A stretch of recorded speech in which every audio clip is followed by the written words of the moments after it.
All right, welcome everyone to our April 2023 Boise ITSM Talks meeting. I am your host and facilitator, Jeff Jensen. Pleased to be joined this month again with Michael Cardinal. Michael, for those of you that saw the invite to this meeting, gave a presentation back in December around how to use Bloom's taxonomy for decision making in ITSM, and that was a fantastic presentation. I linked the recording of that presentation in the meeting invite, and that's also out on the YouTube channel, which I'll have linked at the end of this presentation if you're interested in getting back and seeing that again. Want to thank everyone for being here, and I forgot to update my slide. We aren't in December anymore. We are in April, so thanks for being here. Thanks to Michael for being our presenter today, and we know we have some first timers, including some of those that RSVP'd, and so if you're a first timer especially, we'll do some introductions after the presentation before we get into the Q&A. Just a quick reminder of who we are and why we're here. For Boise ITSM, our vision is to have presentations and discussions that deliver actionable information and encourage attendee participation. And we are here as part of continuing this group to inspire all of you to become better IT leaders and to continue to fill the ITSM void that we sometimes see in our organizations and in our communities. I want to introduce Michael Cardinal. As I mentioned when I introduced Michael the first time he was here, he is one of my favorite people. I really enjoy spending time with Michael and learning from him, and I think some of you know that he was my instructor for the last class that he taught for ITSM Academy, which is my managing across the life cycle that I did for my ITIL V3 expert class. And just really appreciated the time I've gotten to spend with Michael, both virtually as well as in person when we see each other at conferences and in our various circles. And the ITSM community really is a pretty small and tight-knit community in the grand scheme of things. And just really appreciate the fact that Michael's here to do a part 2 of his Bloom's taxonomy presentation. And this presentation is titled Service Management in Bloom. And I'm really excited to have him here and to continue to take a look at how we can utilize Bloom's taxonomy in the context of the work that we all do. So Michael, thanks for being here, and I'll go ahead and stop sharing and hand it over to you to go ahead and get us started. Thanks, Jeff. My pleasure. And thank you everyone for attending. I'm going to get if I can get my mouse working here, right? I'm going to go ahead and get the presentation going. All right, hopefully everybody can see my presentation, Service Management in Bloom. So those who know me know I love wordplay and puns and those kind of things. So this is a little bit of a wordplay, right? So we're going to be talking about Bloom's taxonomies, not just one today, we get all 3. And we're going to do this in a spring-like fashion, right? So spring is blooming, at least in most of the northern areas. Some areas I'm sure are still snowing. It did snow over the weekend here in Illinois. So that's kind of what we're talking about here. All right. All right, this is me. I'm working for a company called Thirdera. We're a ServiceNow partner, but I do all of the business process stuff. So I lead the team of people who do business process and ITIL and all of that kind of stuff for the Americas for Thirdera.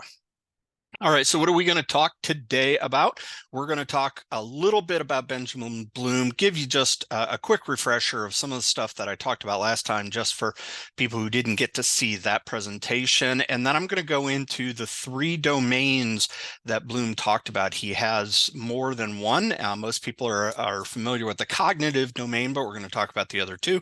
And then we'll have questions and answers. And you know, if you do have a question, you can put it in the chat, and Jeff, I think, is monitoring that. So you guys can ask away throughout the presentation. If it's something important, we can stop and ask that. So again, in Bloom, well, at least in Illinois here, the daffodils and the tulips are blooming. We're actually taking a trip up to Holland, Michigan this coming weekend to see the Tulip Festival. So it is that time of year. So I thought this would be a good title, right? A good topic. All right, so just as a quick refresher again for people who aren't familiar with Bloom or hadn't seen the last presentation, we're going to talk about this gentleman named Benjamin Bloom. And Bloom was an educational psychologist, did a lot of his work between about the 1960s and 1980s. And it was really some landmark work that he did around mastery learning. And for Bloom, a person, in order to master something and become an expert in something, you really needed to work in these domains, what he called domains. There is a cognitive, an affective, and a psychomotor domain. The last time I talked about the cognitive domain and how to use that in terms of better questioning and decision making and some of those. And we'll talk about it again, but in a different light today. So basically, what are these taxonomies? Where they're models that are based on a series of steps that you go through, and the recognition that in order to learn or master something, you can't jump from the very bottom of the model all the way up to the top. You have to go through each of the steps, and they sort of build on each other. I'm going to show you how you can apply those different domain kind of models into a service management type world. All right, so here is the Bloom's taxonomy that most people are familiar with. We use it in ITIL training and service management training. It's used throughout all of education. This is the cognitive domain. So we move from knowledge on up to evaluation. A lot of the ITIL classes, CPDE from ITSM Academy, a lot of other training is really based on this. I'm not going to spend a lot of time on this. Again, this is just a refresher for those who weren't able to attend the last session. And with that, you move from very objective ideas up to very subjective ideas, all the way creating a series of questions that allow you to know whether you're learning or gaining knowledge as you move up through these, anywhere from basic data and data at the bottom and information gathering, all the way up to judging and evaluating and validating in terms of what you've done. So that's the most common and well-known use of Bloom's taxonomy in the education world. Again, there are a series of question words that Bloom and many, many other people have put together that help you form questions or form statements to know whether or not you're at the right level, if you're learning from that level, building on up. And if you're into the old V3 model, right, it takes you really from operational world through transition design and into strategy, a little bit of a bottom up kind of approach here in a sense. And then you validate from the top down. And then throughout this, there's always a learning curve, right, that you're going through of continual service improvement. All right, so that's just really a refresher very quickly on what we talked about, or what was the basis of the sort of previous presentation. Today, I'm going to talk about his 3 domains, and we don't often talk about the other 2, but they are just as useful as the cognitive domain. So each one has sort of a focus that it has, right? So cognitive is really about thought. This is, Donna was mentioning earlier, critical thinking. The cognitive domain is all about critical thinking and how you can improve critical thinking. The whole domain is the critical thinking domain. The affective domain is more the emotional domain, and this is where you're going to get emotional intelligence and those kind of things. And then the psychomotor domain is an action-oriented domain. In order for a person to really be a whole person, what Bloom tells us is you really need all 3 of these domains working in harmony, funneling down into that learner, into that single whole person or that individual. And so you can use these things from Bloom in many, many ways. What I want to do today is spend some time in each of the domains and show or talk about how we might apply these different domains in a service management sort of situation, and using several examples of process management, requirements gathering, and learning and education, training kind of things to show how we can use these domains. Okay. All right, let's start with the cognitive domain, critical thinking domain. And what I want to do is kind of walk you through how to use each of the levels within the domain to do some process design and development, right? So with any process, you really want to start in that knowledge domain, as with all things. And the knowledge domain, or the knowledge step, is really about definitions. And so one of the things for me, before you start getting really, really into process is start by understanding how your organization is using terms, because the terms that come out of knowledge define everything afterwards. So if your definitions aren't set and your definitions aren't good up front, everything after it is going to be a little bit off kilter or wonky, right? So how does your organization define a term like service? When I was working at State Farm many, many moons ago, it took us like 6 months just to come to an agreement on what a service was, despite what is printed in ITIL and other frameworks that are out there, right? So your internal use of service may be different or slightly askew from other things. If you use a tool, then you probably have a different definition of service, right? So how are you defining these things? And to help you define them, what I advocate is before you even get into a lot of process work, set up an enterprise glossary, right? Figure out what those words mean, put them into a place where people can access that. So if there's ever an argument, they can just go back to that enterprise glossary. And yes, you can steal shamelessly from ITIL and other places as well. That helps, but make it your own. And then use a concept called name it and frame it. Name it and frame it is a long time political tool, actually. And the idea is if you want someone to think and act a certain way, change their vocabulary.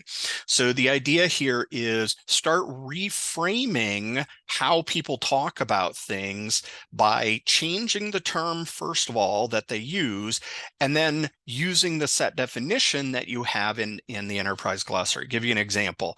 Incident. Right. So a lot of people will come along and they'll say, oh, well, I had an issue today. Do you mean an incident? Yeah, whatever. No, was it an incident? Right. And by saying it over and over and framing it as, hey, if you're not sure what an incident is, right, it is an unplanned event that affects services. Oh, yeah, I guess it is an incident. And pretty soon people will start using that language. Language drives thought, which leads us to comprehension, right? So understanding what processes or what aspects of service management people are using to achieve certain outcomes. So again, as sort of a precursor to the actual design, conduct a process inventory. What are you using? What are you not using? And use a comparison against something like ITIL or some other framework, COBIT or whatever that you're using, so you know which things are in scope, which things are in play, and that helps you then prioritize efforts on maturity, right? So now I know which things we're using or not using officially, whether they're in a good shape or not. That then will help you drive maturity later on. And then that's sort of the next step in terms of application or usage. Understand where the processes are in your organization. Ask yourself things like, do I treat incident management and problem management the same way? Are they really the same process? Even though ITIL and other frameworks say incidents never grow up to be problems. Even after, and Donna and I talk about this all the time, even after 50 years, people are still confusing these two things. Why? Who knows? Or config asset, that's another one. People get those things really mixed up. They treat them the same.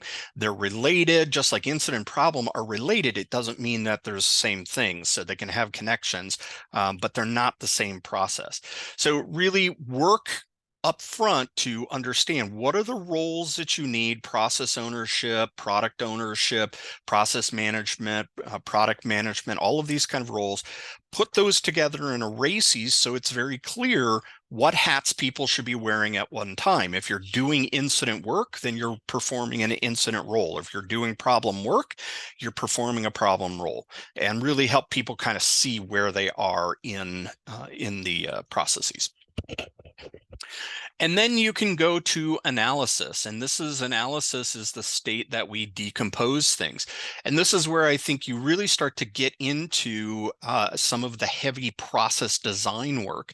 And so you can take your processes, flowchart and process maps or integration maps or whatever you want, get those written down, right? Not just in people's heads, but on paper, and use those to see a couple of things. One, are people following steps? What steps are they following? Is the flow linear? A good process to me should be linear. It shouldn't have all sorts of things going all which ways in other places, right? You can have a nice linear flow that then connects out or goes to another process, right? And then flows back in a nice loop. So that's part of why you're doing this. The other thing that you're doing is getting people's thoughts organized, and it helps you then to understand what is your current state, what is your future state, right? So we can start to understand what are the 2 points on a line. One of the things I'm involved at in my own organization is I'm now being asked to help with some continual improvement work.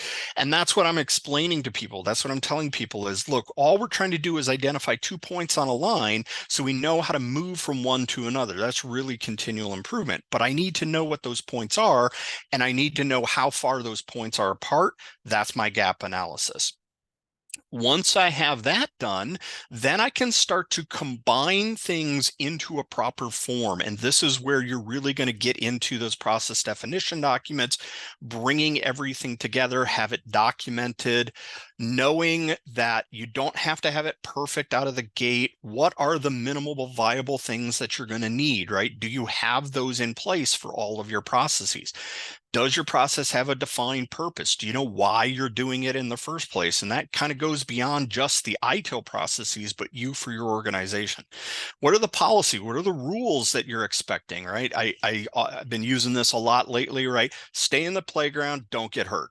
Those are the rules. Beyond that, you have some freedom. What are the roles? What are the steps? And oftentimes forgotten, the measurements and the metrics. So how do you know whether you're doing well? And then use that process document as a frame for how you do things in reality. Don't have people rely so much on having to go back to the process document itself, build job aids and helpful other things, right? Implement it into a tool, those kind of things. But what it does is gives you a skeleton or a frame to work off for 80-20. That is, 80% of your work should follow the standardized flow as much as possible, and then only 20% are these little exceptions that may come along with individual situations. Most of the companies that I work with, or most of the things I've seen over my time, has been the other way around, right? 20% standardized, 80% exceptions, and then you're not really sure what you're doing. So use this idea of synthesis to bring these things together into nice, solid wholes. And then evaluation, and this is where we start to tie the processes into this idea of quality. Not that you haven't thought about quality all along, you should have, but this is where you're really checking, did what I design meet the needs of the customer, right? And use those measures and those metrics to determine, is the process functioning the way that it should? And if it's not, how do we drive continual improvement? And then remember way back, I think this maybe appeared version 2 originally of ITIL, VDJI, right? Validate, direct, justify, or intervene. Metrics shouldn't be done for the sake of metrics. You shouldn't measure for the sake of measuring. If no one looks at the report or the dashboard, why are you doing it, right? It should be tied to one of these reasons. And those things all then help drive quality. All right, so this is just a quick view of how I might use something like the cognitive domain levels to actually apply into service management and give me sort of a step-by-step approach from a high level, from a critical thinking level about how to do a process design. Now, fortunately, and it's great that we've got Donna on, because fortunately, people have helped us get this into a nice methodology as well. And here it is, right? So this might look familiar to any of you who've taken CPDE. This is the four quadrant approach to process design, right? Starting in the upper right-hand quadrant, requirements definition, going on to the gap analysis, the process design itself, and then that continual improvement or evaluation kind of thing, right? And then there are the 10 steps that go with each of these. If you haven't gotten your CPDE, go take that class. It's fantastic. I don't think I've seen a class that gives a person more actionable, real world helpful stuff than CPDE, right? It immediately out of the gate, before you leave the classroom, you're going to get good stuff like this. So use these kind of methodologies because they mirror Bloom's taxonomy, his cognitive domain. All right, let's talk about the affective domain. So the affective domain is more around, for Bloom, emotional intelligence. And what we're going to do is we're going to take it a little bit different and not talk so much about the emotional intelligence side of things, but talk about the relationship between service management and people.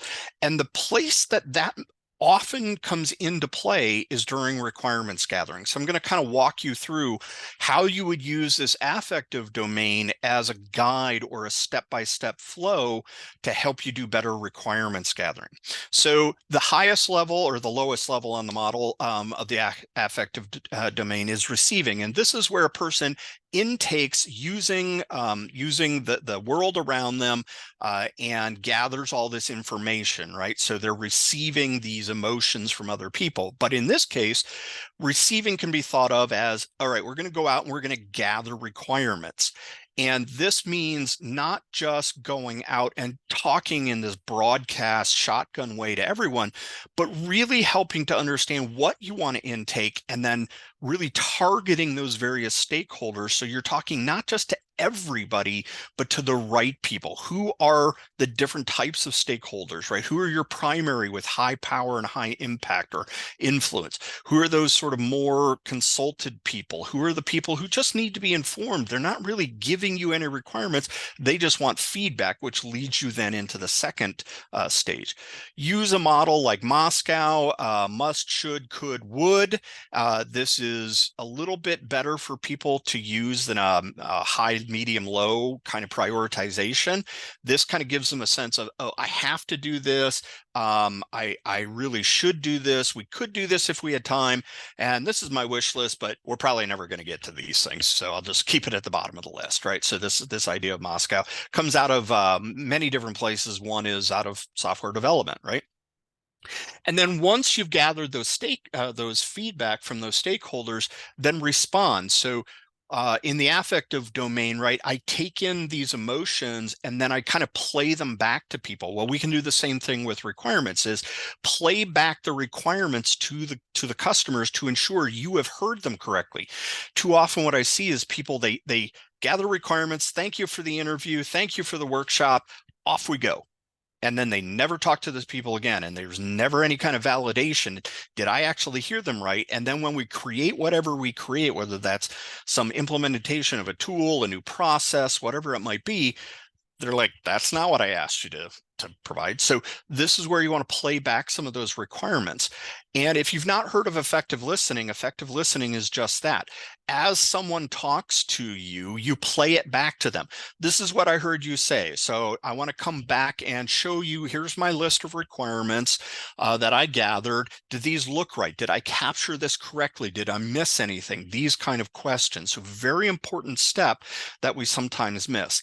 And this makes use of this concept of double loop learning. And I've presented on this idea before. It really comes out of the work a guy named Chris Argyris, but it shows up in things like Agile and especially DevOps. I think it's the second way, maybe. I always get the ways confused there. So this is the idea of we have to not just keep moving forward with an idea, but loop back, see if we need to change anything, and then iterate forward again. And that's really what responding is. Once I've responded, then I need to value. I have to place these emotions in the domain. I have to place these emotions in what I know, right? So I have to kind of see where am I in terms of what I've just heard in terms of emotions. But for us in requirements gathering, what we can do is help us to drive quality out of the requirements. And we can utilize something called fair process to inform stakeholders. If you don't know what that is, you can go out and Google it. Here it is in a nutshell. I am obligated as someone gathering requirements to listen to you, to hear what you have to say. I am in no way obligated to use what you told me, right? So I may not be able to fit in your requirement in the first iteration. And this is where things like Agile come in, because I can say, hey, you're not going to make the first sprint, but you're going to make the third sprint or the fifth sprint or whatever, how many down the road, so that you can kind of help people understand I'm listening, I'm intaking, I'm responding back to you to make sure but we have certain things we're trying to do, certain output or outcomes that we're trying to achieve. And here's how what you've provided to me in terms of requirement help us meet that outcome immediately, right? The other thing that you can do is use something like a story format. If you're not familiar with Agile and story format, right, this is where you're saying as a user, as user X, I need function Z, or I need to do function Y, excuse me, so that Z happens, right? And what this does by putting it into this story format, it does a couple things for me. One is it keeps us at a business process level initially that we can then decompose from, and I'll talk about that in a second, but it also makes the user feel important and that they've been heard. Right. So it goes back to this valuing and this quality, because quality is defined by our good friend Deming and others. There's the shout out for Deming. All right. So everybody needs to do their daily drink in the middle, right? Because we play that game. So this idea of quality is conformance to customer requirements. And here is where we're saying, hey, your needs are important, not just because I listen to you, but I'm willing to build them into potential functions as well through these stories. The fourth of the steps in the affective domain is organizing. And in Bloom's world, what that would have meant is I have to place this emotion that I've just encountered or I'm feeling into a schema that I know. Some of you heard me talk about my little granddaughter last time in this. You know, she's at that 2-year-old toddler stage, big emotions, right? And she's experiencing some emotions that she's never had before. So she's trying to put them into this schema. The same way with requirements, we can kind of put requirements into a schema. But this schema requires us to recognize you can't have 700 number one things. Everybody wants a number one thing. There can only be one number one, and then a number two, and a number three, and a number four, on down through 700. Someone has to make that decision, right? And that's really the leadership and other experts in an organization helping you to organize those by prioritizing them, and then using a backlog of all of the other things and going back through that Moscow system and saying, all right, now that we've gotten through some musts, let's reprioritize the list. Maybe new things have come in, other things may have dropped off, and you're constantly sort of looking at this flow of work as it reprioritizes, right? Rebubble sorts over and over and over again. So make sure that you kind of group them, prioritize them. It also helps you get rid of duplication. So you may have a number of people asking for the same thing in different ways, but by grouping them together and organizing them, you kind of see where the duplicates are. I'm kind of at this step in our own continual improvement stuff, at least in our first round for Thirdera. And then characterizing. Characterizing is where you're kind of building out your own emotional flow. You're converting your emotions into exterior view, right? And playing that back for other people. But in our world for service management, what this means is you want to take those business user requirements and convert them into things that you can work with. And along those lines, I'm giving you a little bit of a view here of something that I've used for a long, long time, what I call a requirements decomposition model. And the idea is you start with a business requirement that is captured in something like a requirements definition document or a backlog or whatever you're capturing things in. From there, you then decompose those into service requirements using things like service mats in the portfolio and service design package and some other older terms, right, that are still, I think, good terms. And then down into the individual processes. So the processes should not exist separate from the services they help you deliver, which should not exist separate from the business outcomes you're trying to achieve. From the processes, then you sort of cross this line where the customer is providing you those things up top. You're then figuring out how to solve them. So the bottom sort of is the solutions to those requirements up top. And so you're going to have system level requirements. And this is where, I work for a company that supports a tool. And this is unfortunately where most people want to jump. They want to go right to the system, or even worse, they want to go to the functional and non-functional, or even the technical specs, right? The code needs to look like this. Okay, well, I don't really care what the code looks like until I know what the code is going to help us do.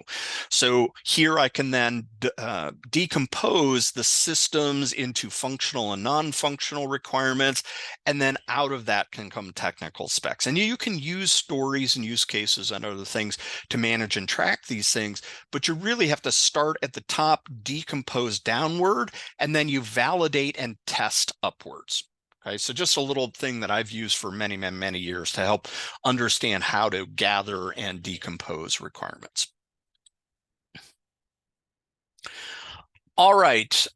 The third and last of the domains that Bloom talked about is the psychomotor domain. Now, for Bloom, this really meant action in a physical sense, right? So this meant doing things, bodily kinesthetic intelligence, those kind of things. But for us, we can take the psychomotor domain, which is the action domain, and turn that into something we can use in terms of our own education and training and learning and development, right? So a way I use this, or think that you can use this to help you drive better learning for your own organization, better learning for yourself, and to really kind of move yourself down the road in a continual improvement sense as well. So this is more an individual personal approach to service management. So the first level is perception, being aware of what's going on around you. And really, when you're learning to know, that's education, or learning to do, that's training, you should be utilizing all of your senses. Now, maybe not so much taste or smell, but hearing and seeing and feeling in particular, you should be able to use these things to help you learn. And you should not just think of learning as something that happens inside your brain, but learning happens through our senses and is translated in our minds. And so as you go into service management education, recognize that you should be hearing, seeing, and doing these things so that you really can internalize them.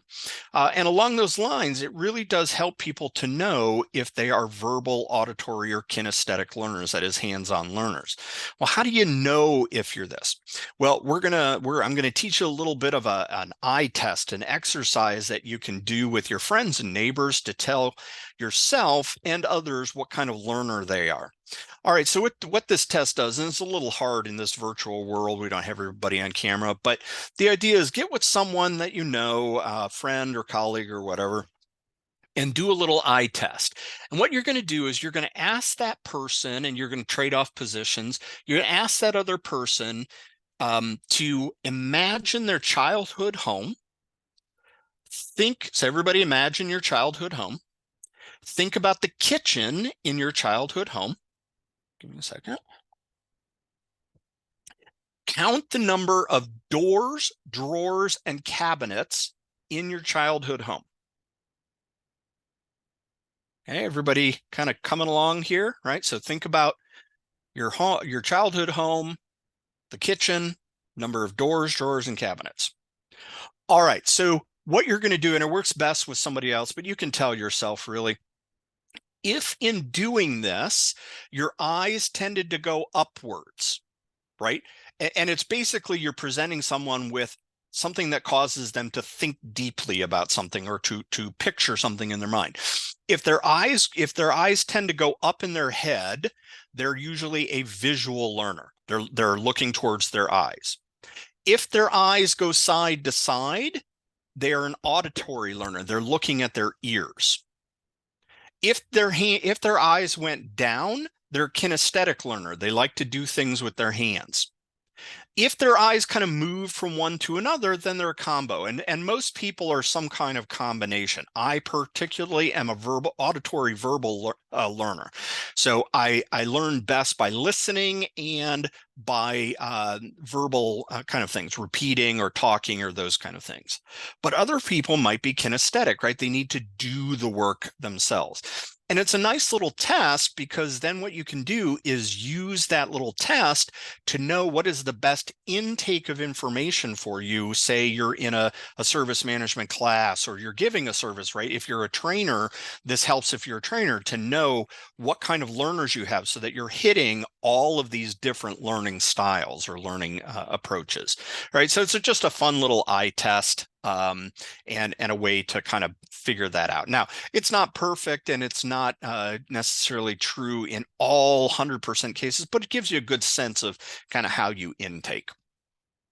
The second step in the psychomotor domain is set. That is, you have to be ready to learn, right? So learning new skills, learning new techniques, starting a new job. So this applies to starting a new position or changing companies. You really have to have that sort of open mind, this willingness to participate, right? And during learning, especially, are you really focused on the learning or are you multitasking? If people, it's false belief or a myth that people can multitask. Humans don't multitask. What we do is we context switch very, very, very quickly. Right. So we jump from one thing to another very, very quickly. It looks like multitasking, but really the brain is designed to focus on one thing at a time. Right? So what are you focusing on when you're learning? Are you really absorbing? Are you paying attention to other things? Right. So just, I'm not saying that people can't do other things.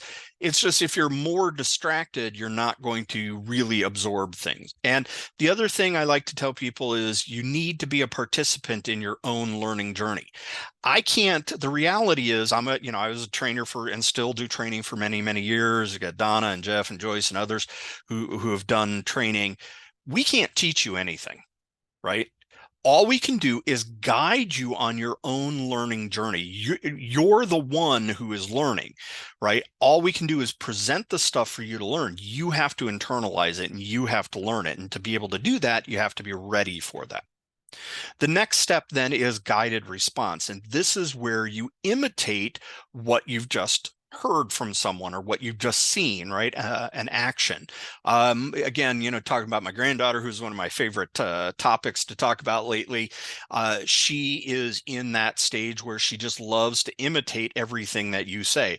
And unfortunately, that includes some curse words that we're trying to break her of, right? Because she hears it, she says it, or you do something and she wants to imitate it.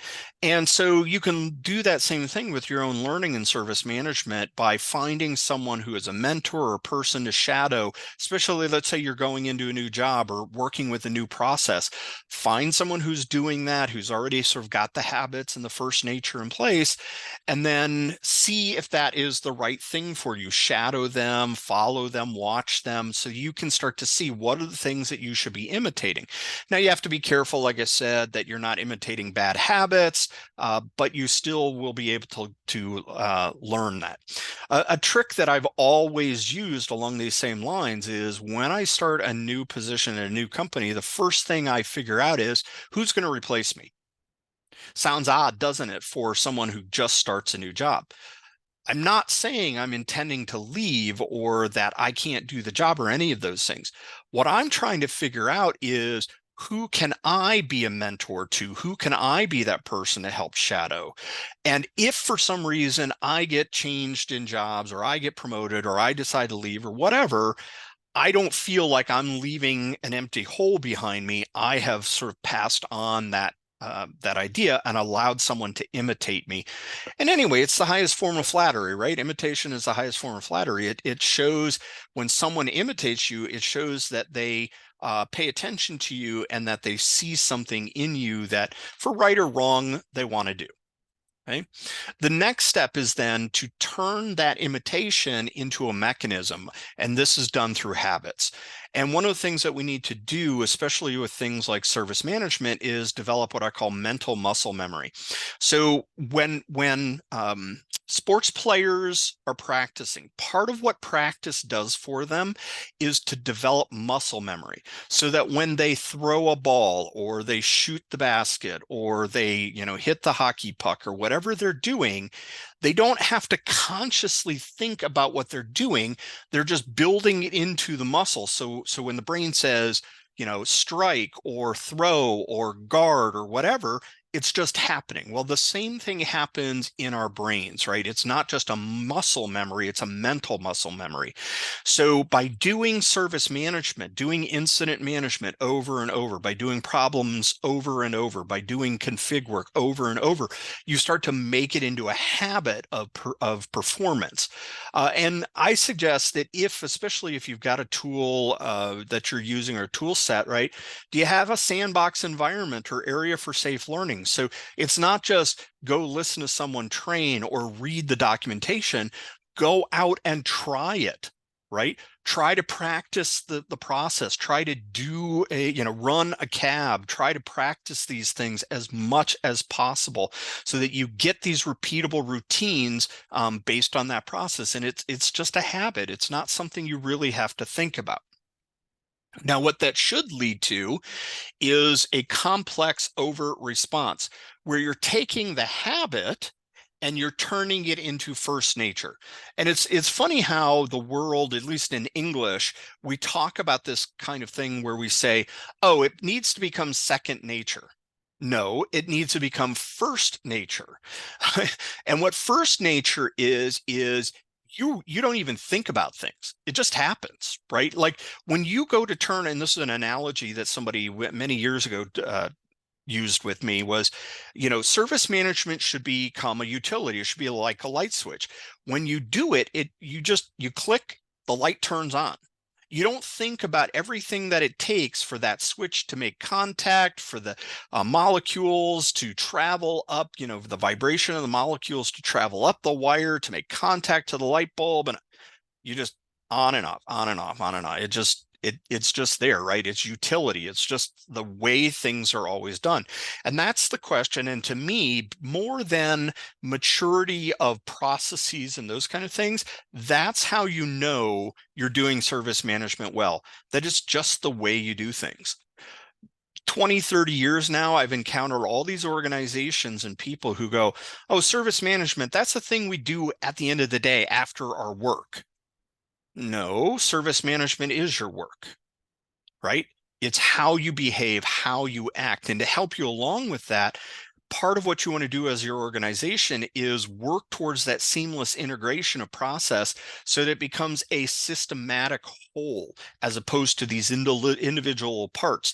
That the natural thought process is when I'm working on an incident and the question why pops into my head, I'm immediately thinking of opening a problem. Right? I don't have to go look at something. I don't have to follow some kind of guide or presentation to do that. Okay, the next step is problem. Okay, I've found the root cause. I found the fix. Next step is change, right? I just am naturally doing these things. The other things that you want to make sure that you're doing is then taking what you're learning out of that first nature and starting to apply it elsewhere. And that's adaptation or modification. So this is where you're starting to take the skills and capabilities that you've taught yourself, but applying them to new situations. It's very much like the synthesis step in the cognitive domain. So here I'm taking my IT service management processes and saying, can I apply these at an enterprise level? Sure, I can.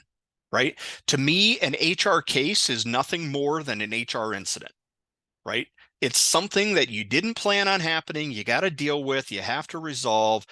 Basic definitions, again, going back to this idea of definitions, by starting with those solid definitions, I can then reapply these processes in so many ways, right? So apply these things at a new level, at that enterprise or non-IT level to help you. And then set your sights in terms of picking up and learning new processes that you don't know, right? Maybe you're already very good at incident and problem. All right, now set your sights on change or set your sights on config or asset or whatever other processes out there. Or maybe you need to know maybe a different aspect of the tool set. This is what I work with my people on all the time is, all right, you're really good at incident and problem. Well, let's go over and do HR, or let's go over and do field services, or let's go over and do some other aspect of the tool. And to help that, you have to have a bit of a mentality of lifelong learning and curiosity, right? So you really need to say, how am I going to learn all of service management? And Jeff was mentioning the MALC class, right? Managing across a life cycle. And I always approached that class in this way, that by the time you got to MALC, you weren't going to learn anything new. Jeff probably remembers me saying this, right? You should know service management by the time you walk into that class. Why? Because you've had a lifelong learning and curiosity driver in you to start learning about all of service management so that you could come in and demonstrate. And that's what MALC was to me, is the demonstration of those capabilities. Not so much, oh, this is my chance to learn those processes that I didn't know. No, you should really be working on those as you're going along. And then that leads to origination. And origination is equivalent to the evaluation level in the cognitive domain. And this is where you get creative.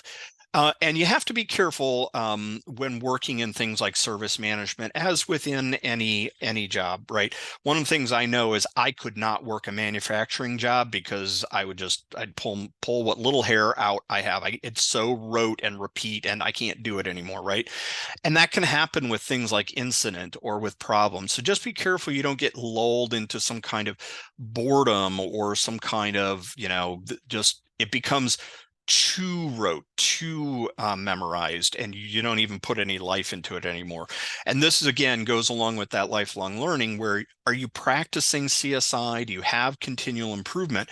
Again, when I would teach ITIL foundations, I'd always start, and I loved it that, in the ITSM Academy materials that I used, Donna had set it up with the CSI model up front, because to me, that was it, right? Okay, let's go into service management with a continual improvement mindset. Let's learn about all the processes and stages and steps and the value chain, but always with that CSI continual improvement mindset. And to me, continual improvement doesn't just mean constantly getting better. Sometimes it means stopping yourself from degrading. And that's what we're talking about here, is you have to kind of be creative with service management and your own knowledge of it, and seek out new ways, as I've done here, right? This, to me, is the culmination of this origination. This presentation is, I took something that didn't necessarily seem to fit to service management and found a creative way to apply it, right? And so you've got to really work with your organization to get out of that stuck in the mud, where this is the way we've always done things mindset. Again, I'm going through some of that with my own organization, and really move people to see new things, to approach things differently, right? So Donna and Jeff and I were at a conference together last year, I believe it was, where the speaker was talking about, you don't want to get a bigger box, right? Everybody talks about, the box is bigger. We got to work outside the box. You don't need to work outside the box. You need to get a different box, right? That's what we're talking about here, is start thinking not on how do we make this box better? How do we take this box and convert it into something new, or change the box that we're working in? So to help you along that way, as I always try to do, give you a takeaway, there's an old training mantra that I love and use when I'm developing training plans for people. And this kind of summarizes the psychomotor domain, as I just talked about, right? Which is, I do, you watch. I do, you help. You do, I help. You do, I watch. You do, I applaud, or I walk away. I leave, and you're on your own, right? This is sort of that psychomotor domain that I just talked about, right? It's a transition, it's a conversion away from I'm doing everything to you learn how to do it. You are self-sufficient on your own. Then you take this and you go find somebody else and you do this model. Okay. So just very quickly, introduction to the other domains of Bloom, how you might use them, at least at a high level, in doing things like process management, requirements gathering, and greater understanding and use and knowledge of service management for yourself. So questions, comments, complaints, frustrations, hostilities, et cetera, et cetera.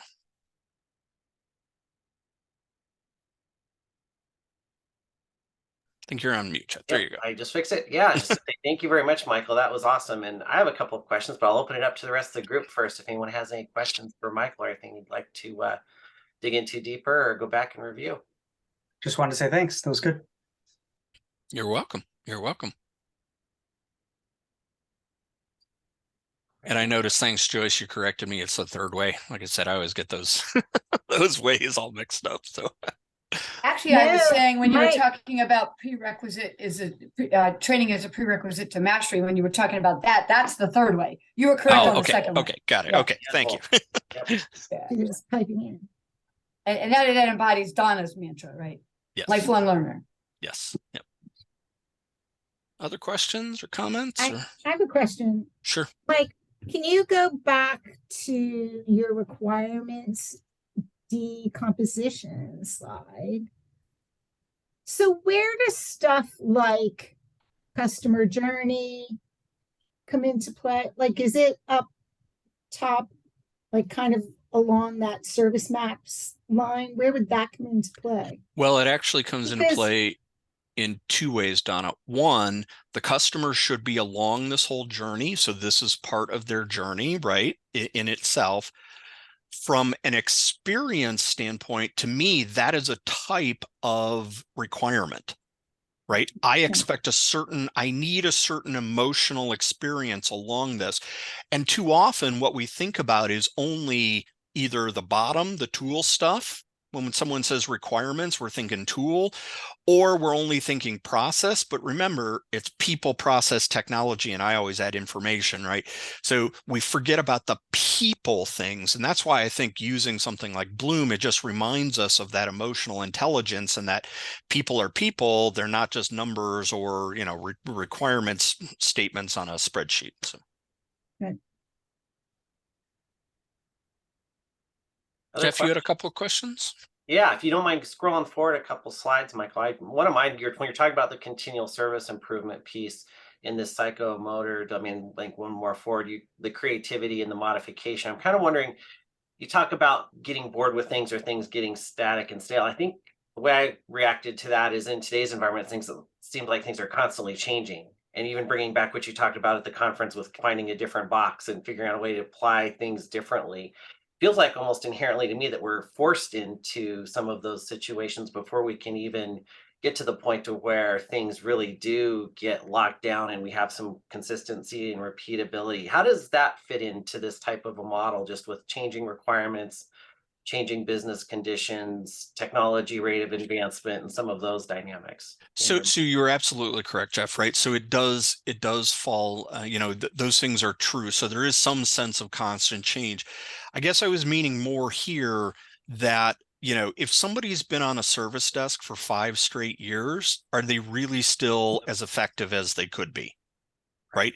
If all they're doing all day is handling endless numbers of incidents, or someone is doing nothing but writing stories over and over and over again, or that they're not given that opportunity for that creativity to go beyond the current learning curve. And what begins to happen is their learning and efficiency and output really will drop over time as a result of that. People say, well, they're super practiced, so they should be really good. Yes, but practice gets you to a point. It doesn't sustain you beyond a certain point, right? It's the 10,000 hours. So the 10,000 hours of practice, which is about 5 years, right? 10,000 hours or 5 years of practice gets you to a point of mastery. It doesn't sustain that level of mastery. What you really need is kind of what Daniel Pink talked about, right? Autonomy, purpose, and purpose, autonomy, and mastery, right? So you really need to kind of have those 3 things in hand to be able to go beyond. And that's all driven by this creativity idea.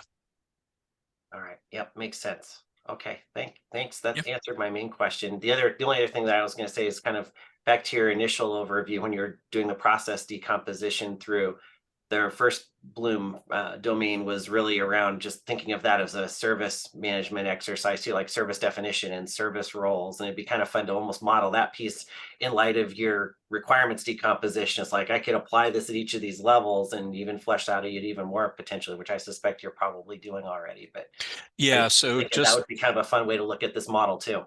Yeah, so just I do that with Deming all the time, right? So you've got your plan, do, check, act. And so I always say, well, how do you do planning? Plan, do, check, act. How do you do doing? Plan, do, check, act, right? It's this sort of recursive model that just keeps, so yes, at every level, you can just take these things and then kind of redo this over and over and over again. Yep. Yep. Okay, good. Thinking about it the way you intended. That's good. Yes. Yeah. Yeah. Good. All right. Other questions?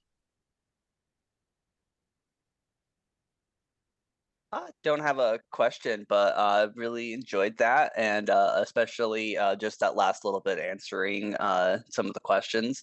I really want to say that I definitely feel that getting stuck in a spot and not growing, and then having productivity go down. I've been working IT service desks for a long time now, and that's largely what it's felt like for the last couple of years. I think since probably like 2017, 2018, I have felt a huge lack of creativity. Productivity has gone down. My ADD has gotten worse. And it's largely due to not being exposed to the new and interesting things that I want to, or being able to focus on those things. And so I definitely think it's good to have something more for people to be able to branch out to, and have some creativity, and be given some level of freedom in their positions to do more and communicate, and stuff like that. So I have a tendency to rant, so I'll stop it there. Yeah, but that's great, because Bloom would have said, it's probably time for you to take those 3 domains and put them down through a new funnel, right? Is kind of get new learning, something to find something new to focus on, even if it's within the service desk, right? That's okay. But maybe focus on another aspect of what you're doing, so that it doesn't sort of just feel rote and ineffective, and those kind of things.